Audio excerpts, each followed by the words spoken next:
Hello बच्चों, let's see the question. कह रहा है कि compound A B and C in the following reaction respectively are. तो कह रहा है कि ए बी सी है वो कैसे है कंपाउंड है, ऑप्टिकली एक्टिव है इनएक्टिव है पूछा जा रहा है। तो ऑप्टिकली एक्टिव कैसे कंपाउंड होता है बेटा, एक तो उसमें कायरल सेंटर होगा। जैसे मान लीजिए कोई कार्बन है, उस पर 4 ग्रुप डिफरेंट लगे होंगे, ठीक है, कोई भी एटम हो, ठीक है, और sp3 हाइब्रिडाइज भी होना चाहिए, 4 ग्रुप डिफरेंट होना चाहिए, sp3 हाइब्रिडाइज होना चाहिए। साथ साथ में बेटा ना कोई प्लेनोसिमेट्री होनी चाहिए। प्लेनोसिमेट्री का मतलब होता है बेटा, मान लीजिए मैं इस बीच में से प्लेन डाल लूं तो लेफ्ट साइड और राइट साइड एक दूसरे की मिरर इमेज नहीं बननी चाहिए। अगर बनते हैं और प्लेनोसिमेट्री प्रेजेंट है तो कंपाउंड ऑप्टिकली इनएक्टिव होगा बेटा। ठीक, दूसरी चीज होती है बेटा, सेंट्रोसिमेट्री नहीं होनी चाहिए। सेंट्रोसिमेट्री का मतलब मान लीजिए सेंटर है, सेंटर से मैं दो अपोजिट डायरेक्शन में जाऊं तो मुझे सेम ग्रुप नहीं मिलना चाहिए। अगर मिलता है तो सेंट्रोसिमेट्री प्रेजेंट है, कंपाउंड ऑप्टिकली इनएक्टिव होगा। बस ये देखना बेटा। तो यहाँ पे देखिए बेटा, एक एल्डिहाइड दे रखा है, सबसे पहले रिएक्शन करवाई जा रही है ग्रिग्नार्ड रीजन के साथ, फिर फॉलोड बाय हाइड्रोलिसिस। तो इसमें क्या होगा बेटा, मेरा न्यूक्लियोफिलिक एडिशन होगी बेटा यहाँ पर, ठीक है।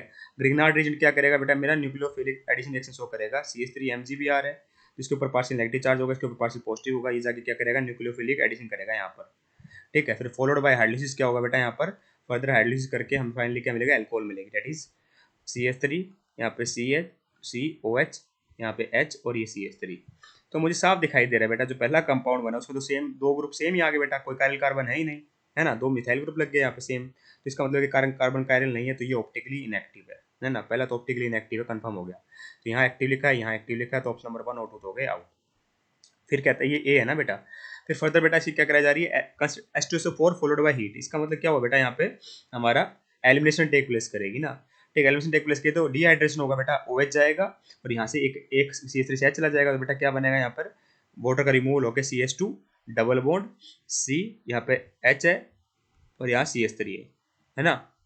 तो देखिए बेटा, क्या यहाँ पे कोई ऑप्टिकल एक्टिविटी आई। देखिए पहली बात तो कोई कायरल कार्बन अभी भी नहीं है, तो sp2 हाइब्रिडाइज हो गया पहले, वैसे भी sp3 हाइब्रिडाइज होना चाहिए था बेटा, कोई ना कोई एटम।